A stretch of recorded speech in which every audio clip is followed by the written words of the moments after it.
Il-liġijiet li ppreżenta l-Partit Nazzjonalista ftit tal-ilu kienu bżonjużi u żgur li permezz tagħhom se jitwassal messaġġ b'saħħtu favur is-saltna tad-dritt.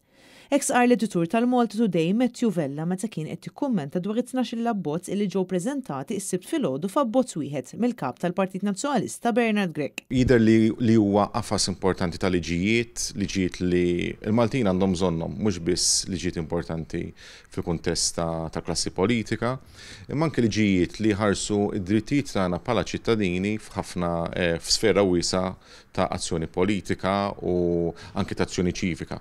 Matthew Vella żied jgħid li dan l-abbozz huwa opportunità storika li se tagħti lok għal diskussjoni wiesa'. Hija opportunità storika sa ċertu punt li jkun hemm bipartisan support, li jkun hemm diskussjoni wiesa ħafna fuq dawn l-abbozzi.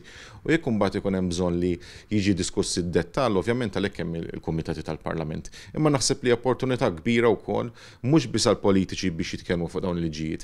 Anke aħna bħala ċittadini, ħafna minn dawn l-idejat, pereżempju konna semmejnihom anke f'ħafna editorjali, gazzetti indipendenti, għandek pereżempju ir-regoli ta' kif iġibruħu il-gvern meta jxogħol il-Parlament, pereżempju. Jista' l-gvern jibqa' jagħti artit b'xejn, pjaċiri lin-nies f'dak iż-żmien meta jkun hemm kampanja elettorali. Naħseb dawn huma affarijiet importanti ħafna anke għalina bħala votanti li jkollna dawn il-liġijiet. Naturalment importanti wkoll li il-recommendations li kien hemm fl-inkjesta pubblika tal-assassinju ta' Caruana Galizia wkoll jiġu implementati.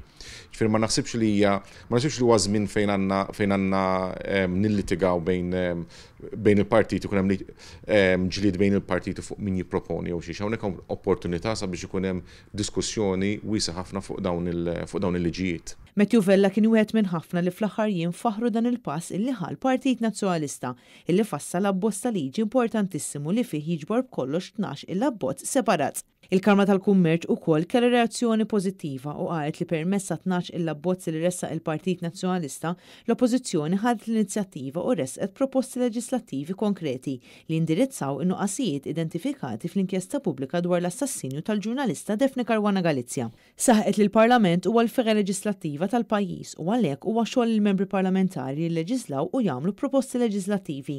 Għalhekk il-Kamra tal-Kummerċ qed tispjega li l-Oppożizzjoni u l-Gvern jaħdmu flimkien sabiex twettaq dan it-tibdil neċessarju mingħajr iktar dowmin. Min-naħa tiegħu f'post fuq il-medja soċjali l-Avukat Franco De Bono qal li fil-proposti qed jippreżenta l-Partit Nazzjonalista hemm ħafna materjal validu bil-maġġor parti tal-abbozz huwa ta' fejda għal pajjiżna.